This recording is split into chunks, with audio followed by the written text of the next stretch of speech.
Bab 10. Jejak. Mao Mao masih belum kembali. Itulah inti dari surat yang tiba untuk Jinshi malam sebelumnya. Suratnya ditulis dengan lebih elaboratif dari itu, formalitas menuntut demikian, namun ada urgensi yang tak terbantahkan dalam tulisan tangannya. Ia mengasumsikan penulisnya adalah kepala dayang Paviliun Giok, yang berarti perempuan itu pasti benar-benar panik. Inilah perempuan yang pengasuhnya sendiri, Suiren, pernah memuji sebagai sangat cakap setelah menjalani tugas di Paviliun Giok ketika Jinshi sempat membawa Mao Mao kembali untuk beberapa waktu. Sejujurnya, Jinshi pikir gadis itu akan baik-baik saja sendirian semalam. Ia sesekali menghilang, ia sendiri sudah menyaksikannya lebih dari sekali, namun biasanya ia sudah kembali menjelang pagi. Itulah mengapa ia menemukan seluruh kejadian ini mengejutkan. Ketika ia tiba di Paviliun Giok, para dayang yang sudah lama bertugas memandanginya dengan penuh kekhawatiran. Mereka menjalani rutinitas, namun tampak terganggu. Para gadis yang baru bergabung, sebaliknya, bekerja dengan tekun. Ia memasuki ruang tamu dan menemukan selir Gyokuyo sedang bersandar di sofa yang lapang. Putri Lingli sedang bermain di ruangan lain.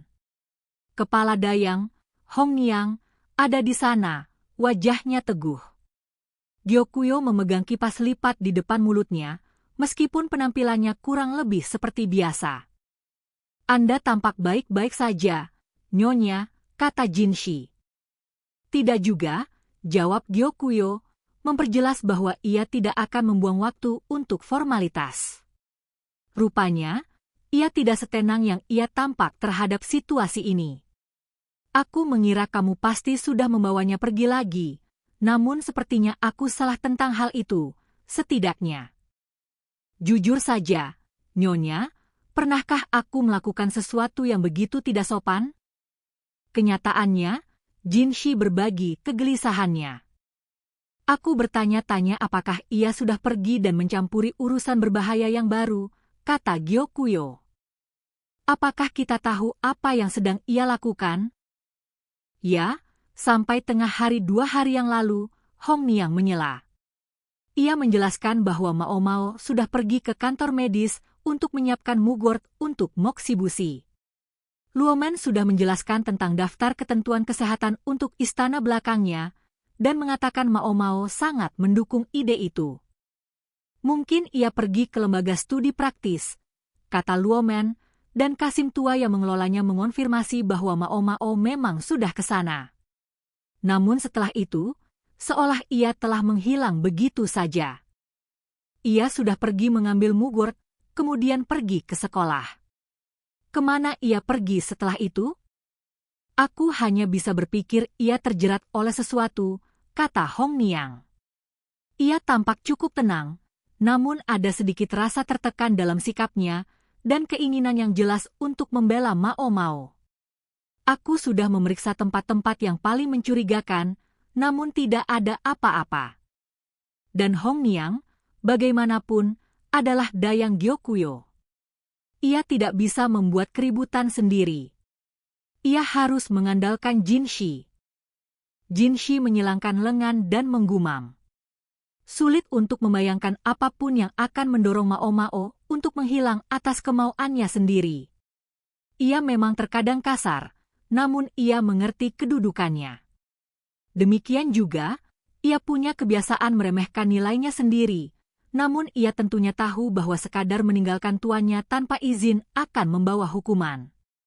Entah ada keadaan tertentu yang mencegahnya pulang ke rumah, atau ia memang sudah dibuat tidak mampu untuk kembali. Itu adalah hal terburuk yang bisa ia pikirkan. Apakah menurutmu ada seseorang yang menaruh dendam kepadanya? Gyokuyo bertanya.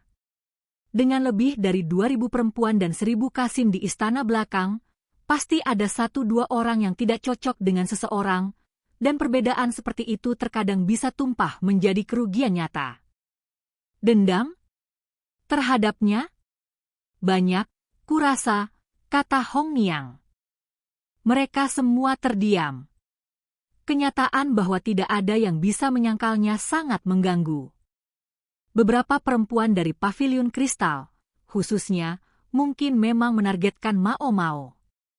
Mao Mao tidak akan bisa menahan kekuatan fisik, kata Gyokuyo.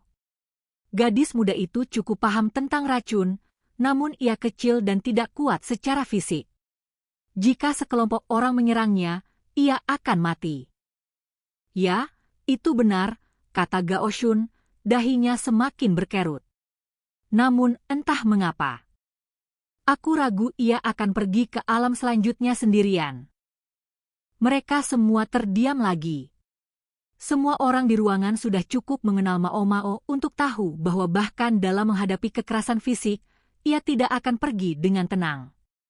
Ia akan menggerakkan pikirannya dan mencari cara untuk membawa setidaknya satu dari penyerangnya bersamanya.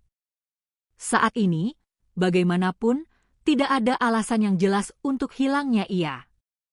Dan itu berarti ia harus dihukum, kata Jinshi. Mao Mao sering mendapat perlakuan istimewa, namun sayangnya, mereka harus menarik batas di suatu tempat. Dengan demikian, ia melanjutkan, sebelum kita bisa menghukumnya, kita harus menemukannya dulu. Yang terbaik, ia putuskan, adalah menelusuri kembali langkah-langkahnya sekali lagi. Ketika mereka tiba di kantor medis, dokter berkumis tipis menyambut mereka dengan teh, namun ia tampak murung. Luomen sedang menulis sesuatu dengan tenang. Ketika Jinshi dan rombongannya muncul, ia datang menyambut mereka, menyeret satu kakinya. Pasti kamu kemari soal Mao Mao. Luomen cukup tajam pemahamannya. Mereka tampaknya lebih mungkin mendapat informasi berguna darinya daripada dari dokter yang sedang meratap. Aku ingin kamu menceritakan kisahmu lagi, kata Jinshi. Tentu saja, kata Luomen, dan kemudian menguraikan kejadian-kejadian itu dengan sederhana namun jelas. Sayangnya, itu tidak menghasilkan informasi yang belum didengar Jinshi di paviliun Giok. Apakah itu semuanya? Iya, Tuan. Jinshi mulai merasa kesal. Gao Shun mengingatkannya dengan sentuhan siku bahwa ia sedang mengetuk-metukkan kakinya dengan keras. Tahu ia harus melakukan sesuatu, Jinshi melihat-lihat kantor medis. Bagaimana dengan Mao Mao yang satunya lagi? Apakah si kucing tidak ada hari ini? Sepertinya ia sedang jalan-jalan. Itu, karena suatu alasan, Gao Shun yang menjawab, terdengar lesu. Jinshi sadar bahwa pengiringnya itu diam-diam membawa ikan setiap kali mereka datang ke istana belakang-belakangan ini. Jinshi tadinya berpikir mengelus gumpalan bulu itu mungkin akan membantunya merasa sedikit lebih baik, dan inilah saatnya si kucing tidak ada di sini. Biasanya, sekitar waktu inilah ia datang untuk merengek minta makan, kata si dokter. Benar, ia memang sedikit terlambat, Luomen setuju. Keduanya saling berpandangan. Kalau dipikir-pikir, ketika si Nona pergi dari sini, Mao Mao hampir menempel-nempel padanya, kata si dokter, mengelus dagunya. Itu setidaknya adalah informasi baru, meskipun tidak terlalu berarti. Tentu saja kucing akan bermain-main dengan siapapun yang ada di sana. Namun Luomen berkata, begitulah yang terlihat olehmu. Pertanyaan bagus. Ia menempel sangat dekat, tidak benar-benar bermain-main. Itu tepat ketika kamu pergi ke kamar kecil, Luomen. Si Nona mengatakan sesuatu tentang sang selir yang tidurnya ringan. Luomen tidak mengatakan apa-apa, namun mendekati lemari obat dan menatap deretan lacinya. Akhirnya ia membuka satu laci dan meletakkan beberapa buah beri kering di atas lembar kertas pembungkus. Apakah ia kebetulan membawa beberapa dari ini bersamanya? Maaf, aku tidak ingat, si dokter mengakui. Ia mengintip ke dalam laci. Aku merasa seolah dulu ada lebih banyak di sana. Mungkin ia memang mengambil beberapa. Luomen mengangguk, kemudian berpaling ke Jinshi. Maafkan saya, namun apakah saya diizinkan untuk pergi mencari kucing kita? Kemudian, Masih dengan tampak sangat tenang, ia menambahkan, mungkin itu juga memberi kita kesempatan untuk menemukan Mao-Mao yang satunya lagi. Rupanya ia punya semacam gagasan. Dalam hal itu, Jinshi merenung, Mao-Mao dan ayah angkatnya sungguh sangat mirip satu sama lain.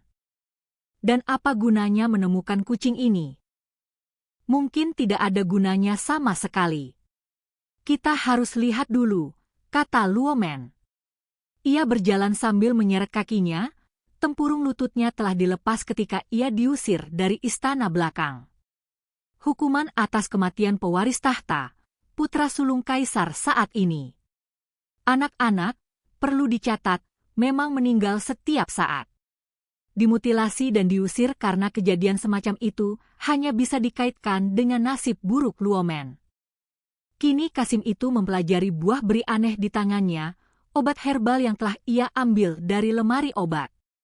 Ini spesimen yang bagus, komentarnya. Masih segar. Aromanya masih kuat. Ia melihat sekeliling. Gao Shun berjalan di belakang Jinshi, membawa seekor ikan. Sesekali ia mengucapkan meong yang pelan, namun Jinshi berpura-pura tidak mendengarnya. Jika Basen melihat ayahnya seperti ini, darah pasti akan meninggalkan wajahnya. Gao Shun melakukan segalanya untuk tampil sebagai ayah yang serius di depan putranya. Para Kasim lain berpencar untuk mencari si kucing. Wilayah kucing biasanya tidak terlalu luas, kata Luomen. Seekor binatang tidak mungkin berkeliaran lebih dari setengah li. Variasi individual tentu saja ada. Mereka mungkin berkeliaran sedikit lebih jauh ketika sedang birahi, namun kucing kita masih cukup muda sehingga kita mungkin tidak perlu khawatir tentang itu. Namun, ia terputus oleh suara dari belakang. Tuan Jinshi, kami menemukannya, kata salah satu Kasim. Mereka mengikutinya. Mereka berada di kawasan utara istana belakang, namun sebagian area itu hanya dipisahkan dari kawasan selatan oleh satu tembok saja, yang memiliki lubang-lubang cukup kecil untuk diselipkan oleh seekor kucing kecil. Binatang itu, menurut kabar yang ia terima, awalnya ditemukan tidak jauh dari tembok. Ketika mereka sampai ke si kucing, ia sedang berguling-guling di tanah, terbentang dengan menyedihkan di akar-akar pohon. Akar-akarnya menunjukkan tanda-tanda bahwa ia telah mencakarnya, dan beberapa buah beri kecil terletak di tanah di sebelahnya.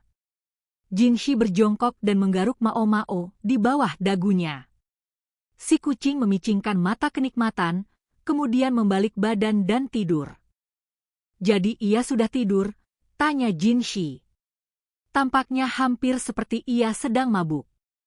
Lihatlah ini, kata Luomen, mengambil beberapa buah beri. Mereka menyerupai obat yang ia bawa tadi. Ia memandanginya dengan cermat, kemudian mempelajari bekas cakaran di pohon. Ada buah beri lain di dalam cekungan pohon, dan ketika ia meraih ke dalamnya, ia menemukan secari kertas. Mao-Mao pasti yang melakukan ini, katanya. Ia membuka secari kertas itu, namun tidak ada apapun yang tertulis di atasnya. Ya, tapi apa yang ia coba sampaikan kepada kita, kata Jinshi dengan tajam. Kita harus kembali ke kantor medis untuk mengetahuinya, jawab Luomen, kemudian ia membungkuk, mengangkat Mao-Mao, dan mulai berjalan. Satu hal yang dimiliki Mao-Mao dan Luomen bersama adalah kamu tidak pernah tahu apa yang akan mereka lakukan selanjutnya. Keduanya tampaknya percaya bahwa menunjukkan lebih baik daripada memberitahu, atau setidaknya lebih baik daripada menjelaskan terlebih dahulu apa yang mereka pikirkan. Demonstrasi adalah cara tercepat bagi yang cerdas untuk menjelaskan sesuatu kepada yang kurang berbakat. Ini adalah catnip, kata Luomen. Favorit kucing dan menimbulkan keadaan yang mirip mabuk. Kamu bisa membuat teh dengannya yang melindungi dari kedinginan dan mendorong tidur yang nyenyak. Mao-Mao pasti bermaksud menggunakannya untuk selir Gyokuyo. Kemudian, ketika ia tiba-tiba menemukan dirinya dalam situasi genting, ia memanfaatkannya dengan baik. Kemungkinan bahwa mereka akan menemukannya tidaklah besar, mungkin tidak ada yang akan memperhatikan barang itu. Namun ini dia, sebuah pesan yang ditinggalkan Mao Mao. Mungkin ia mengandalkan kemungkinan bahwa Luomen akan memahaminya. Yang lain mulai mengerti mengapa Mao Mao sangat mengaguminya. Kini Luomen mengeluarkan secari kertas itu. Pasti ada maknanya, meskipun tidak ada yang tertulis di atasnya. Ini adalah permainan kecil yang selalu ia sukai, kata Luomen. Ia menyalakan lilin dari batu api yang dibungkus asbes, ruangan dipenuhi aroma madu yang kaya. Ia mengambil kertas itu dan sedikit menyengatnya, lalu huruf-huruf pun muncul di atasnya. Api dengan cepat menjadi sangat bersemangat, dan Luomen menarik halaman itu menjauh dari api. Jika kamu menulis di selembar kertas menggunakan jus buah atau teh, huruf-hurufnya sedikit lebih mudah terbakar daripada kertas, sehingga mereka muncul ketika permukaannya dilewatkan di atas api. Dalam kesempatan ini, tampaknya ia menggunakan alkohol. Ah, ya, ia memang mengambil beberapa minuman keras sulingan kita bersamanya, si dokter menyeletuk. Akan lebih baik jika ia menyebutkan itu lebih cepat. Bagaimanapun juga, itu berarti tulisannya terbakar lebih dulu, membuatnya terlihat. Dan mengenai pesan yang kini bisa mereka lihat. Apakah itu karakter untuk tempat suci kecil? Kata si dokter. Terlalu berantakan untuk dibaca. Kurasa kamu membiarkannya terbakar terlalu banyak. Maaf, kata Luomen, meskipun itu tidak benar-benar di bawah kendalinya. Kertas itu hanya mengandung 2 karakter, satu untuk tempat suci di tepi jalan, dan satu lagi. Agaknya, itulah yang hanya bisa Mao Mao coret-coret dalam momen-momen yang tersedia baginya. Setidaknya ini memperkuat spekulasi bahwa ia telah dicegah kembali ke paviliun giok dengan paksa. Dan trik tersembunyi ini adalah hal terbaik yang bisa ia lakukan untuk memberitahu mereka apa yang sedang terjadi. Apakah ada tempat suci di area itu? Tanya Luomen. Kita akan mencari tahu, kata Jin Shi. Tempat suci pemilihan hanyalah permulaan, kawasan utara dipenuhi bangunan-bangunan tua. Bisa saja ada 1-2 tempat suci di sana, namun bahkan Jin Shi, yang sudah berada di sekitar istana belakang selama bertahun-tahun, tidak bisa memastikannya. Kemudian ada karakter lain di secari kertas itu, menggoda hampir terbaca. Itu agak berbentuk gumpalan tidak jelas. Mungkin Mao Mao telah mencoba menggunakan bentuk disederhanakan untuk menghemat waktu. Itu tidak membantu bahwa apapun yang ia tulis sebagian menghitam karena nyala api. Apa gerangan itu? Jin Shi bergumam. Saya khawatir saya sama sekali tidak tahu, kata si dokter. Mungkin mereka harus mencoba paviliun giok, Gyokuyo atau yang lain mungkin bisa menerangi hal itu. Aku tidak tahu berapa banyak harapan yang bisa kita pertahankan, meskipun, kata Jin Shi. Entahlah. Luomen meniup lilin dan dengan tenang menyimpannya. Iya. Tampak tidak terburu-buru, berbeda dengan si dokter yang gelisah dan cemas. Apakah kamu tidak khawatir tentang dia? Tanya Jin Shi. Mungkinkah Luomen, meski penampilan lembutnya, sebenarnya memiliki hati batu? Khawatir? Iya. Namun saya akan cukup melakukan apa yang bisa saya lakukan. Saya tidak mau tugas-tugas yang harus saya tangani ikut menderita karena saya sedang kalut. Ia mulai mengeluarkan beberapa obat. Selain itu, saya pernah 1 tahun penuh tanpa kabar darinya. Jin Shi terdiam. Luomen pasti bermaksud tahun setelah putrinya dibawa oleh para pemburu dayang. Apa yang bisa Jin Shi lakukan menghadapi ucapan seperti itu selain berdiam diri? Ia teringat ketika Mao Mao masih menjadi pembantu, bekerja keras, tidak bisa berkomunikasi dengan kawasan hiburan. Itu membuatnya menyadari bahwa ayah dan putri memang berbagi kesamaan yang aneh. Ia bisa melihat bahwa bahkan tanpa Mao Mao di sini, ia tidak perlu khawatir tentang selir Gyokuyo. Jika Gyokuyo menginginkan pencicip makanan, ia siap menawarkan suiran lagi. Ia membayangkan ada kemungkinan besar bahwa para dayang pavilion Giok akan menolak gagasan itu, bagaimanapun. Hong Niang sendiri terlihat hampir ketakutan. Jinshi meninggalkan kantor medis, bergerak lebih cepat dari biasanya menuju kediaman Gyokuyo. Tuan Jinshi. Gaoshun memandanginya dengan masam. Aku tahu. Ia memperlambat langkahnya menjadi jalan yang anggun, menyambut senyum sesekali dari perempuan-perempuan yang melintas dengan penuh keanggunan, bangsawan yang sempurna. Tulisan yang berantakan, Hong Niang berkomentar, mengerutkan dahinya. Aku akan mengatakan lebih seperti ditulis dengan terburu-buru, tanpa waktu untuk kaligrafi yang cermat. Bekas terbakar tidak membantu, namun karakternya sendiri memang agak menggumpal. Penilaian yang dingin ini datang dari Gyokuyo. Putri Lingli ada di kakinya, sedang bermain dengan balok-balok kayu. Sang selir menggumam.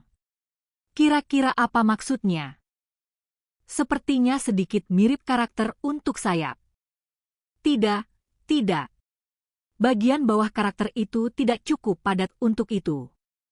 Ya, namun tulisan Mao Mao selalu punya semacam pesona yang khas. Yah, mungkin sepasang mata baru, atau 3 pasang, bisa membantu menguraikan tulisan itu. Hong Niang segera memanggil para dayang lainnya. Namun bahkan Ying Hua, Gu Yuan, dan Ailan pun tidak bisa sepakat tentang apa yang mereka lihat. Oh, aku pikir itu bertuliskan berikutnya. Itu dekat, namun kurasa tidak begitu. Ya, aku merasa ada lebih dari itu. Kemudian dayang dengan pita rambut putih itu angkat bicara. Bagi saya itu terlihat seperti sayap atau berikutnya. Aku setuju dengan kakakku, kata perempuan dengan pita rambut hitam itu. Yang terakhir dari mereka, gadis dengan pita rambut merah, menatap kertas itu seolah tatapannya bisa melubanginya. Tidakkah kalian pikir ini bertuliskan Giok? Tanyanya. Karakter itu memang terlihat seperti itu, agak seperti persilangan antara karakter untuk sayap dan berikutnya. Lihat di sini. Ini sedikit lebih melengkung dari biasanya goresan ini lurus ke bawah. Ya, aku bisa melihatnya. Namun apa maksudnya menurutmu? Kata Gyokuyo. Apakah ini merujuk pada pavilion Giok? Perdebatan pun langsung dimulai. Mungkin, namun apa gunanya merujuk ke tempat ini? Sementara itu, Sekiu sedang mengerutkan hidungnya. Shisui, katanya tiba-tiba. Semua orang berhenti dan memandanginya. Ia bergidik di bawah tatapan kolektif mereka. Apa maksudmu? Itu sebuah nama. Nama seorang pembantu yang bersama Mao Mao. Itu bukan nama yang sangat tidak biasa, sering ditulis dengan karakter yang bermakna ungu dan giok, atau sebaliknya keturunan dan giok. Itu bisa menjadi nama siapa saja di istana belakang. Namun Jinshi teringat seseorang lagi sehubungan dengan karakter itu, Sui. Aku percaya ada gadis bernama Xiaolan yang sering bersama mereka, katanya. Ia pernah melihat mereka bersama. Seorang dayang dengan penampilan seperti tupai yang ramah. Betapapun terkejutnya ia menyadari bahwa Mao Mao sebenarnya berteman dengan beberapa gadis lain. Cari dayang itu, ia memerintahkan para kasimnya. Mereka segera meninggalkan ruangan. Tuan Jinshi, kata Gaoshun. Tiba-tiba, Jinshi menyadari wajahnya membatu. Kepalan tangannya terlalu erat hingga kukunya meninggalkan bekas di telapak tangannya. Ia berusaha memasang kembali topengnya, namun tidak berhasil. Beberapa waktu kemudian, sebuah tempat suci ditemukan di dekat tempat mereka menemukan si kucing. Bangunan yang sudah reot yang tersembunyi di bayangan sebuah gudang penyimpanan, mungkin akan tetap tersembunyi selamanya jika tidak ada yang secara khusus mencarinya. Tempat suci itu, ternyata, adalah pintu masuk sebuah terowongan. Lorong yang dibangun dari salah satu jalur air lama yang tidak terpakai. Mereka juga mengetahui satu hal lagi, tidak ada perempuan yang terdaftar di istana belakang dengan nama yang disebutkan Sekiu. Shisui tidak ditemukan dimanapun, dan salah satu Kasim baru pun juga hilang.